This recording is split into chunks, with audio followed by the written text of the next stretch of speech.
Welcome back to the Scaling Station podcast, where we highlight how real estate and prop tech leaders are rethinking the way deals get done.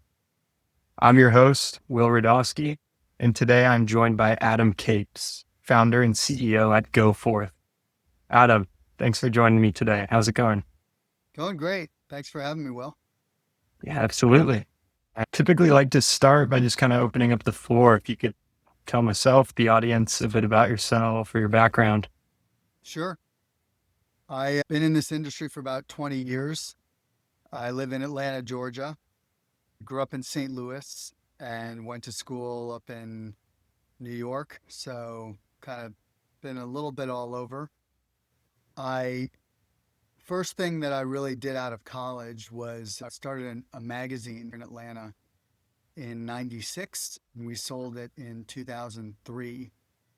Right after selling the magazine, I joined a destination club, which for those who aren't familiar with that concept, kind of like a country club of private homes. Some of the bigger names in the destination club industry include Exclusive Resorts. They're one of the biggest, Inspirato. And our company that we started was Equity Estates. So started that in 2006. We finished up selling out Fund One in 2012. And then I got into the charity space with vacations and then started GoForth in 2001. So about 4 years ago. Awesome. Sorry, 2020. So 2021. So fractional home ownership kind of had a way of finding you. Was there an aha moment or any one thing that sparked the idea for GoForth? Actually, one of our members at Equity Estates approached me and said, "Hey, I think you should get back into this industry." There's a company out of Denmark called 215. He said, "You should take a look at that company." I did. What I really liked about it was it's 21 families that share 5 homes. So the ratio of, if you divide 21 by 5, it's just over 4.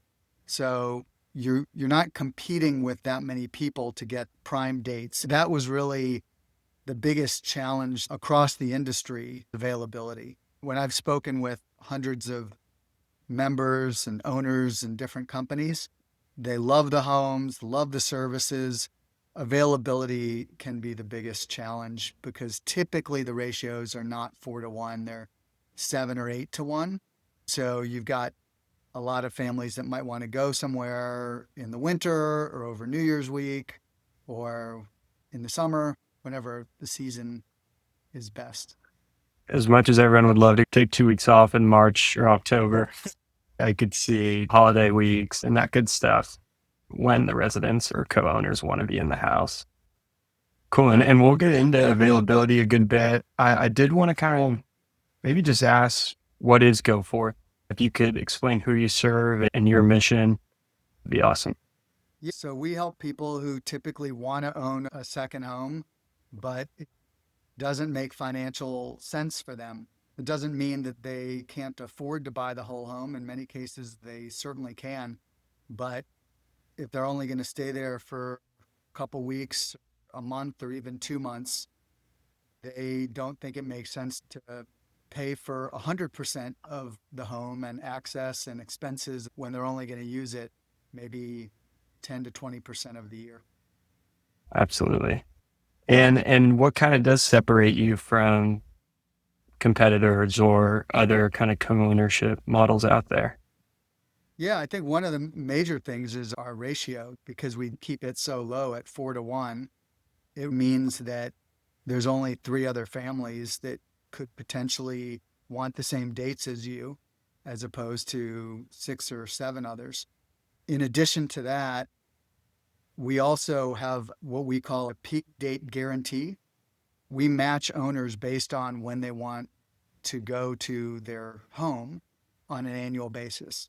So if someone really wants New Year's week every year, they can have it if they're the first in or nobody else has taken it. We haven't seen a lot of, really almost no crossover where we've got 2 people that want the same dates. So we are finding that in warm weather, there's ski mountain destinations. Some people will take a full month in the winter, which is the max they can have to keep things fair. But in most of these models, maybe in all of the other models, it's pretty much impossible to get a full month during peak season because there's so many other people competing for those weeks and nights. Sure. That absolutely resonates. Say I'm someone who is a real estate investor and also loves to travel. I went to Costa Rica and Nicaragua within the last year. Say I'm thinking about jumping in on a property. Can you explain the process from first curiosity to then actually becoming a fractional owner? Yeah, we try and make it really simple. So it starts with what we call as a discovery call. It's oftentimes a Zoom call where we just, answer all the questions, talk about people's dreams. Where do they want to be? Why do they want to be there? When do they want to be there?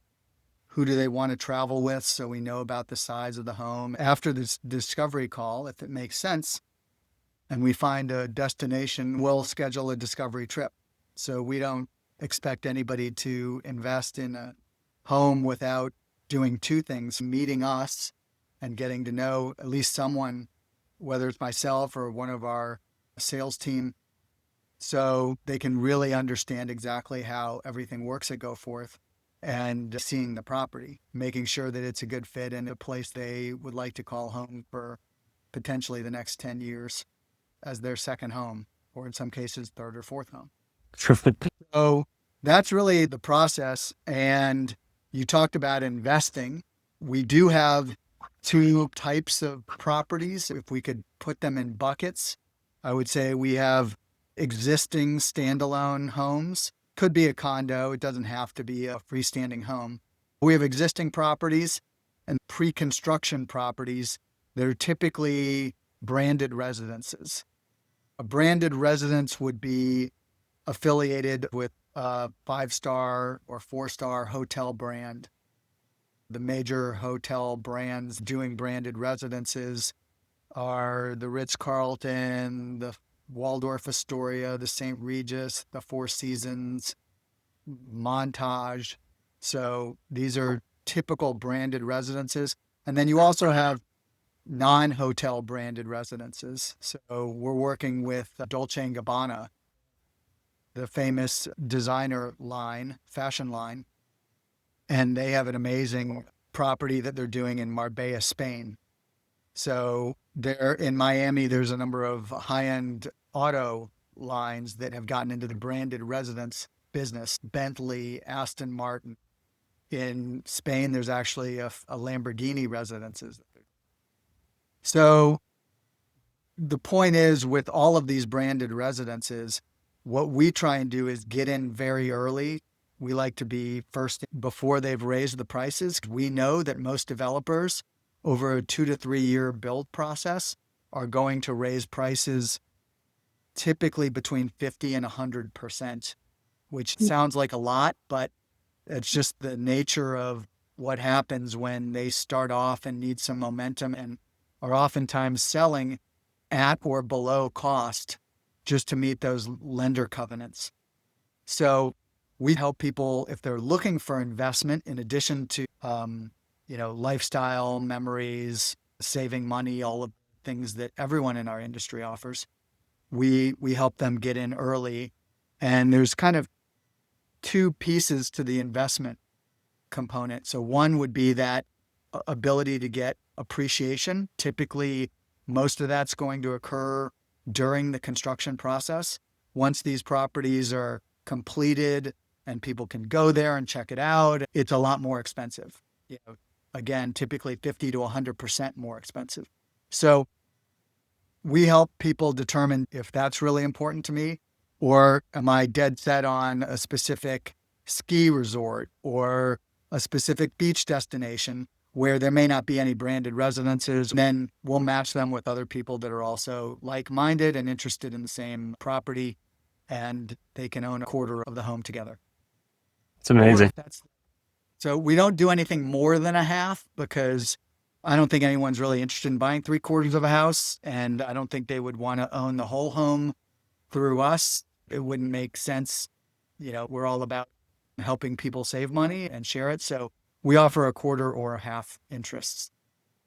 Cool. I wasn't sure. I thought it was only the quarter. That's neat. Is there more of a focus for you to partner up with more branded residences or just scale the amount of homes in the inventory, or kind of both? I mean, it really depends on where the market is going. So where people that we're talking to, if, everybody that we're talking to wants existing ski properties in Colorado and Utah and beach properties in Hawaii, that's what we're going to do. We're not going to push them to go to a branded residence. If people are looking for investment and they really want that, we call it the big three, which would be that lifestyle component, potentially substantial short-term appreciation during the build process. And then the third piece is recurring revenue. These branded residences will rent out the properties at quite high rates because they have global audiences used to paying those rates. That can mean substantial rental income in some cases for our owners. If they're interested in the big three, then we look at those properties. If they're interested in more specific homes or, somewhere where there aren't branded residences, then we look at that. It really depends on where the market is going. So far, we're close to 50-50 right now. We might be a little bit more heavy on the branded residence side, but we also have more existing properties we're focused on at the moment. Sure. And if rates come down, people start looking again, maybe focus back to the homes. Cool. Are there any markets or destinations you're prioritizing, or does it kind of depend on feedback and what you're hearing from like prospective customers? Both. I would say it does depend on what we're hearing. And, there are some that we're focused on right now. We really like Spain, and there's a lot of interest. Spain and Portugal have been the most, I keep hearing about people going to, especially this past summer, going to Western Europe, specifically Spain and Portugal. And the south of Spain, it's idyllic, like Laguna Beach or Southern California, and also like the south of France, but about a third of the price. It's super affordable, has incredible weather, golf, amazing climate. It's become very much an international destination. I've seen people in Marbella from everywhere in South America, Europe, the Middle East, the US, a lot of Brits. So that's one. I would say Spain. On the beach side, we're pretty focused right now on Turks and Caicos. There's a branded residence there that we really love. And then there's a couple in the Dominican Republic in the Punta Cana area. On the West Coast, it would be like San Diego and Hawaii. On the mountainside, we are looking in Park City, Utah, Snowmass, Vail Beaver Creek, and Tahoe. So a number of mountain destinations that we're kind of focused on. It's awesome. I got to ask, if there is one destination or location, where would you pick? I get that question probably more than anything. It's a little bit like, who's your favorite child? It's really tough. I would say that what's more important than where you are is who you're with.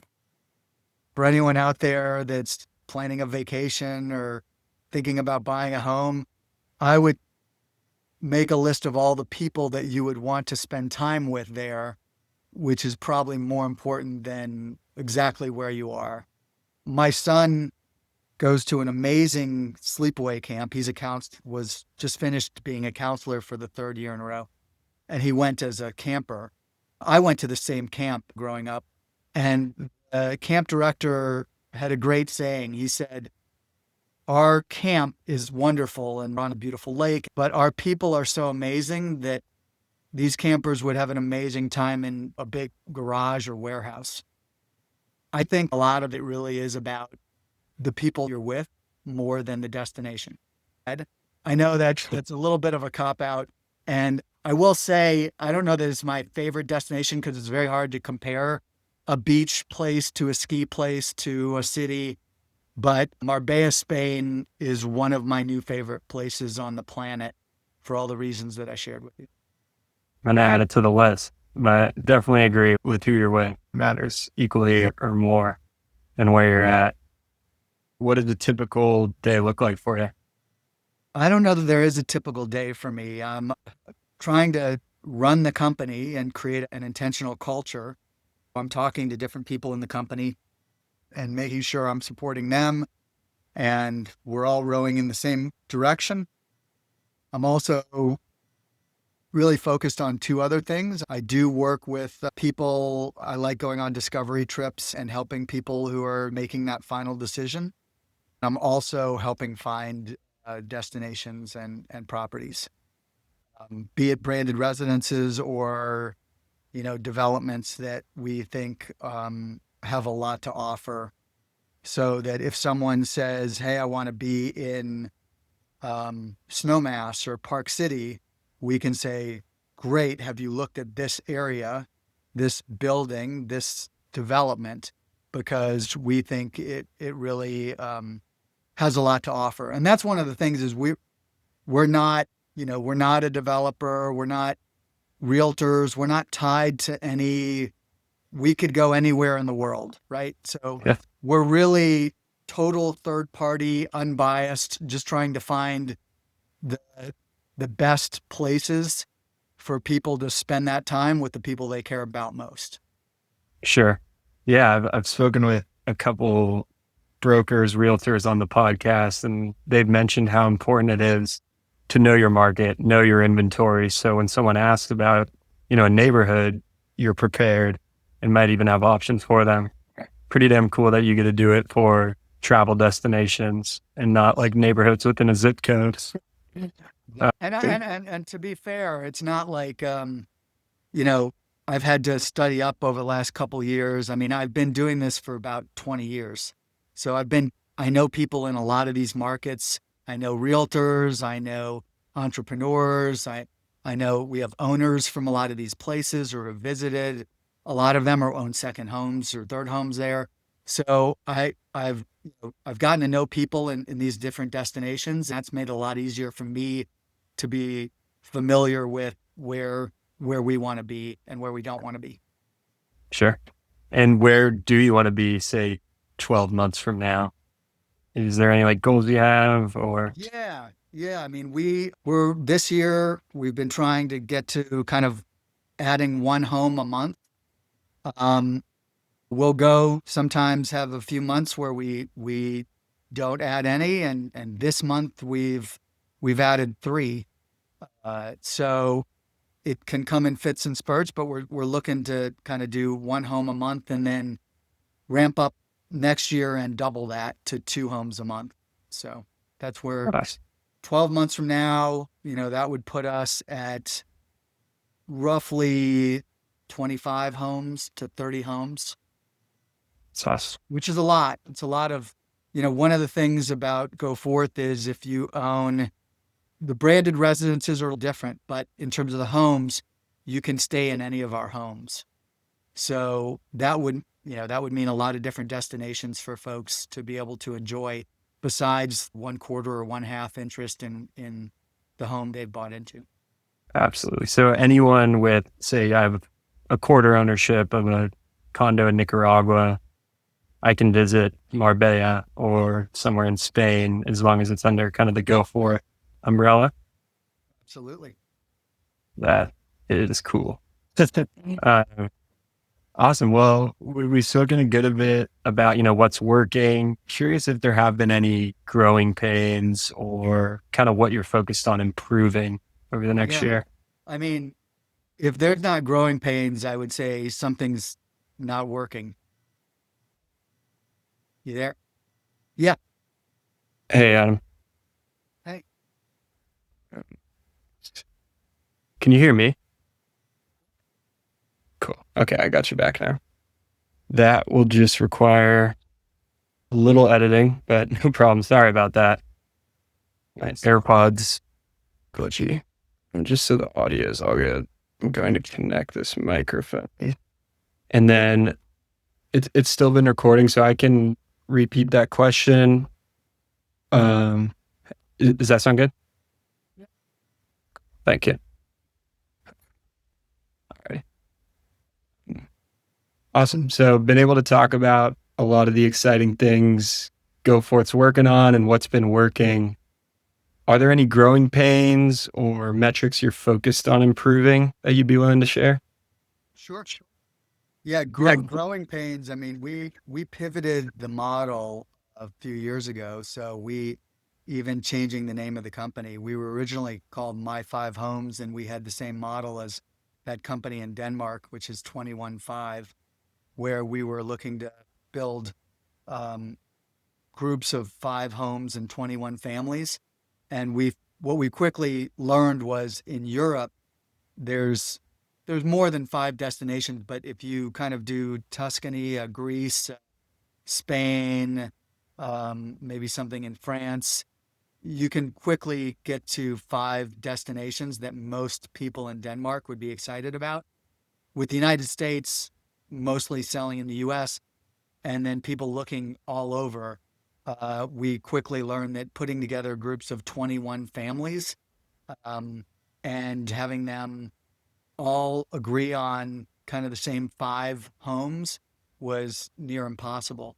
So we simplified the model and made it where it's just 4 owners per home. And we think that's much more simple. And then everybody, again, has access to the other homes in the portfolio as well. So, in terms of metrics, I mean, we're really working on I don't know that we'll ever have it exactly dialed down, but we're trying to get better and better at our marketing to figure out how to find the right people who are interested in this, get them engaged, get them into conversations, and then hopefully make it easy for them to go down and see a property and make a decision whether it's something that they want to own a quarter or half of for their family for the next roughly 10 years. Yeah. Awesome. Um, cool. Just one more question. Are there any parting words or kind of final thoughts that you'd like to share on Go Forth in the future? Yeah, I mean, just for your listeners, like, I hear a lot of second home horror stories. So I talk to people every day that say, "Hey, um, I really am interested in this because I don't want to buy another second home. I owned one. There were all the maintenance hassles, headaches. We felt guilty when we weren't there. Like it was great for the first couple years or 3 years, and then it was like we put all this money into one place and we want to go to other places, and then we feel guilty that we're not in our home. So, second homes, buying a second home for yourself, kind of what happened in the private jet in the 80s. Like, it makes all the sense in the world to own a plane if you're flying that plane all day, every day, all over. If it's a corporate jet and it's being used all the time, yeah. But if you want to use the plane once a month, like why would you buy the whole plane? And that's why you have net jets and jet cards and all these different alternatives so that it's shared usage models. So obviously I'm a big proponent of that. I would say if for your audience, if they're interested in buying a second home, find a few friends and go do this. Not it doesn't have to be with us. I'm just saying like buy a home with other people and figure out who's going to do what. You got to find the home. You got to agree on the um, uh, well, legally how you're structuring everything. You have to agree on the destination, where within the destination, the price point, all of that. But I think that makes way more sense, to spend $1 million, let's say, to have a $4 million home than to spend $4 million on that property and tie up all that cash or have a big mortgage or whatever it may be. So I believe in experiences. I believe in the sharing economy that we're in and have been in for a while. And I think second is the next frontier of that. And there's just there's there's a lot of towards that. And other than I think that this is the right time if you're looking for a real vacation solution to consider, you know, not doing it, not buying a second home by yourself. 100% agree. Awesome. Well, I will leave the website. It was Go Forth Global. Okay. Awesome. I'll leave the website link and Adam's LinkedIn profile in the description. But Adam, genuinely, thank you so much for joining. That was amazing. Absolutely. Appreciate you, Will. Alrighty, folks. That is it for this episode of Scaling Station. Thanks again to Adam Capes with GoForth. Catch you all next time.